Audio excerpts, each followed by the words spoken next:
Video వీక్షిస్తున్న మీ అందరికీ మన ప్రభువుని ప్రియరక్షకుడైన క్రీస్తు నామములో నా వందనం తెలియజేసుకుంటున్నాను. ఈరోజు ఫిబ్రవరి 14 అంటే మనకు గుర్తొచ్చే రోజు ఏంటంటే వ్యాలంటైన్స్ డే.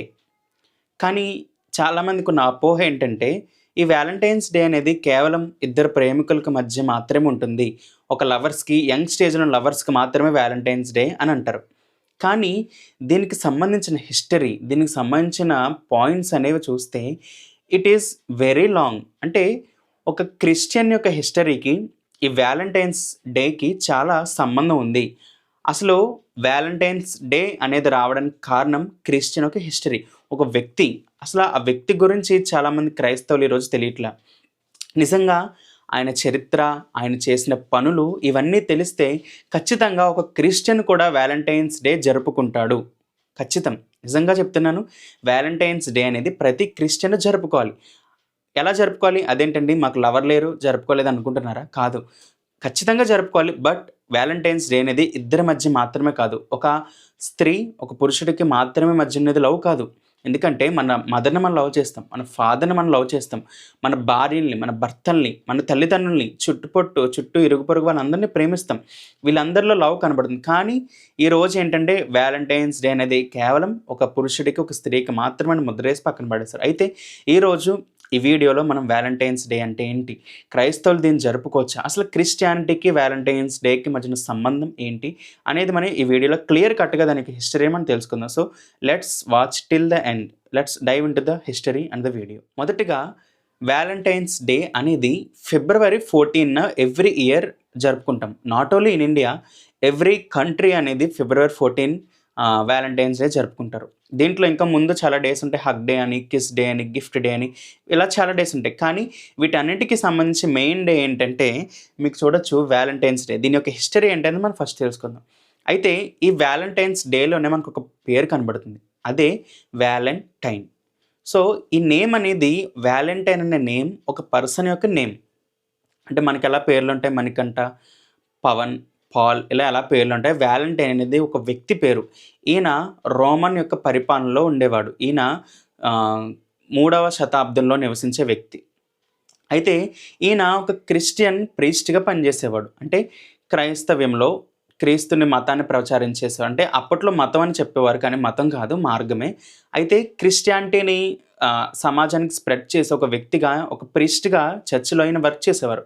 సో అలాంటి టైంలో ఈయనకి చాలా నాలెడ్జ్ ఉంది. చాలా నాలెడ్జబుల్ పర్సన్. సమాజంలో గుడ్ పర్సన్‌గా ఉండేవాడు. అయితే ఆ టైంలో రోమన్ యొక్క పరిపాలనలో ఆ రోమన్ యొక్క సామ్రాజ్యాన్ని క్లాడియస్ II, మీరిక్కడ చూడొచ్చు, ఆయన పేరు క్లాడియస్ II గాంతికస్ అనే రోమన్ ఎంపైరర్ పరిపాలించేవాడు. అంటే 3rd సెంచరీలో ఈ రోమన్ ఎంపరర్ రోమాకాన్ని పరిపాలించాడు. అయితే ఇతని యొక్క రూల్‌లో రోమ ఎలా ఉండేదంటే చాలా విపరీతంగా ఉండేది. క్రైస్తవుల అణిచివేత చాలా ఎక్కువగా ఉండేది. క్రైస్తవుల్ని హింసించేవారు, బాధ పెట్టేవారు. క్రైస్తవుల్ని ఎక్కడ కూడా సువార్త అందించేవారు కాదు. చాలా భయంకరమైన పరిస్థితులు ఉండేవి. మీరు చాలా హిస్టరీలో చదవచ్చు. క్రిస్టియన్స్‌ని చాలా బాధించేవారు, వేధించేవారు, హింసించేవారు, కొట్టేవారు, తిట్టేవారు, చంపేవారు. ఇలా లేని బాధలంటూ ఎక్కడ ఉండేవి కాదు. అన్ని బాధలు పెట్టేవారు క్రైస్టియానిటీని. ఎందుకంటే క్రీస్తుని ప్రచారం చేయడం, క్రీస్తుని గురించి ప్రచారం చేయడం అంటే చాలా సాహసం అని చెప్పాలి. అప్పట్లో ఉన్న ఆ టైంలో, ఇప్పుడు మనకి ఫ్రీడమ్ ఉంది కానీ అప్పట్లో చాలా భయంకరంగా ఉండేది. సో అలాంటి టైంలో, అలాంటి క్లాడియస్ II గాతికస్ అనే రోమన్ ఎంపైర్ ఉన్న కాలంలో ఈ యొక్క వ్యక్తి అక్కడ క్రిస్టియన్ ప్రీస్ట్‌గా పనిచేసేవాడు. అయితే ఆ టైంలో ఆయన యొక్క ఆర్మీకి కొంతమంది సోల్జర్స్ కావాలి కాబట్టి, సో మ్యారేజెస్ జరిగితే ఏమవుతుందంటే ఈ సోల్జర్స్ అనేవాళ్ళు బలహీనంగా అయిపోతున్నారు. ఎందుకంటే బాధ్యత ఉంటుంది. పెళ్ళవుతుంది కాబట్టి, పిల్లలు పుడితే పిల్లల బాధ్యత, భార్య బాధ్యత. సో ఇవన్నీ ఉంటాయి కాబట్టి ఒక యంగ్ సోల్జర్స్ కావాలి. కాబట్టి మ్యారేజెస్ అనేది ఆ టైంలో ఈయన యొక్క పరిపాలనలో ఆ టైంలో మ్యారేజెస్ అనేవి బ్యాన్ చేశారు. సో మ్యారేజెస్ బ్యాన్ చేసినప్పుడు ఏమైందంటే, ఎందుకంటే మ్యారేజెస్ బ్యాన్ చేస్తే పెళ్ళిళ్ళు అవ్వవు కాబట్టి యంగ్ సోల్జర్స్‌ని వాళ్ళు హైర్ చేసుకునేవారు. అలాంటి టైంలో ఈయన ఎవరు మన వ్యాలంటైన్ అనే ఆయన ఏం చేశారంటే సీక్రెట్‌గా క్రిస్టియన్ మ్యారేజెస్ అనేది చేసేవాడు. అంటే ఎవరికీ తెలియకుండా, అంటే రాజుకు కూడా తెలియకుండా క్రిస్టియన్ మ్యారేజ్. ఎలాగో ఈయన క్రిస్టియన్ ప్రీస్ట్ కాబట్టి మ్యారేజెస్ ఎలా చేయాలో తెలుసు, మ్యారేజెస్ ఉన్న పద్ధతులు ఏంటో తెలుసు. సో ఇవన్నీ ఆయనకు తెలుసు కాబట్టి సీక్రెట్‌గా క్రిస్టియన్ మ్యారేజెస్ జరిగించేవాడు. అప్పట్లో కొన్ని వేల పెళ్ళిళ్ళు ఈ వ్యాలంటైన్ అనే వ్యక్తి చేశాడు. సో ఈ వ్యాలంటైన్ మీనింగ్ ఏంటంటే మనకి లాటిన్‌లో గనుక చూస్తే వాలంటీనస్ అనే మీనింగ్ వస్తది. దీనికి లవ్ అనే మీనింగ్ మనకు కనబడుతుంది. అలాంటి వ్యాలంటైన్ గొప్ప వ్యక్తి. సో అలాంటి టైంలో సీక్రెట్‌గా మ్యారేజ్ చేస్తే ఒక్కొక్క రోజు రాజుకి తెలిసిపోయింది. ఎంపరర్‌కి తెలిసిపోతే ఈయన్ని ఏం చేశారంటే 3rd సెంచరీ టైంలో రోమా యొక్క జైల్లోకి ఈయన తీసుకెళ్ళిపోయారు. రోమా యొక్క జైల్లోకి ప్రిజనర్‌గా ఈయన తీసుకెళ్ళిపోతే చాలా బాధ పెట్టారు, చాలా హింసించారు, కొట్టారు, చాలా బాధ పెట్టారు. సో అలాంటి టైంలో రోమన్ ఎంపైర్‌లో ఉండే ఆ ప్రిజన్‌లో ఉండే జైలు అధికారి యొక్క కూతురికి కూడా ఈయన ప్రేయర్ చేసేవాడు. సువార్త ప్రకటించాడు. సో ఇతనికున్న గొప్ప సాక్ష్యం ఏంటంటే రోమన్ జైలు ఎంపరర్ యొక్క కూతురికి కళ్ళు లేవు ఆమెకి. సో ఈయన ప్రార్థన చేసిన తర్వాత వాళ్ళు చర్చికి వెళ్ళడం స్టార్ట్ చేసిన తర్వాత ఆమెకు నిజంగా కంటి చూపు వచ్చిందని చాలా క్రిస్టియన్ సొసైటీలో మనం చూడొచ్చు. అంత గొప్ప చరిత్ర. అయితే చాలామందికి అతను సువార్త ప్రకటించాడు. జైల్లో ఉన్న అధికారులకు సువార్త ప్రకటించాడు. జైల్లో ఉన్న వ్యక్తులకు సువార్త ప్రకటించాడు. సో ఇవన్నీ చేసిన తర్వాత రాజు ఒక రోజు ఏం ఆజ్ఞించాడంటే ఇతన్ని 3rd సెంచరీలో శిరచ్ఛేదనం చేయమని రాజు ఆజ్ఞించాడు. సో మీరు చూడొచ్చు గాస్పెల్ చేస్తున్నందుకు ఇతను ఏం చేశాడంటే హెడ్ కట్ చేశాడు. ఎన్నో సంవత్సరం అంటే 3rd సెంచరీ ఫిబ్రవరి 14, 296 ఏడీలో ఇతని హెడ్ కట్ చేయబడింది. సో తర్వాత దానికి గుర్తుగా ఆయన చూపించిన ప్రేమకు, ఆయన చూపించిన ఆ గొప్పతనానికి క్రిస్టియన్‌గా ఆయన చనిపోయినందుకు తర్వాత కానీ ఈయన సెయింట్ అని పిలువబడ్డాడు. తర్వాత కాలంలో ఈయన యొక్క డేని ఆ 14th ఫిబ్రవరి డేని వ్యాలంటైన్స్ డేగా జరుపుకుంటున్నాం. కానీ ఇవాళ విచిత్రం ఏంటంటే చాలామందికి ఇతని యొక్క సెయింట్ వ్యాలంటైన్‌కి హిస్టరీ చాలామంది తెలియట్లేదు. ఆలోచించండి. ఆయన అలాంటి ప్రేమ ఎందుకు చూపించను? క్రిస్టియన్‌గానే ప్రేమ చూపించాడు.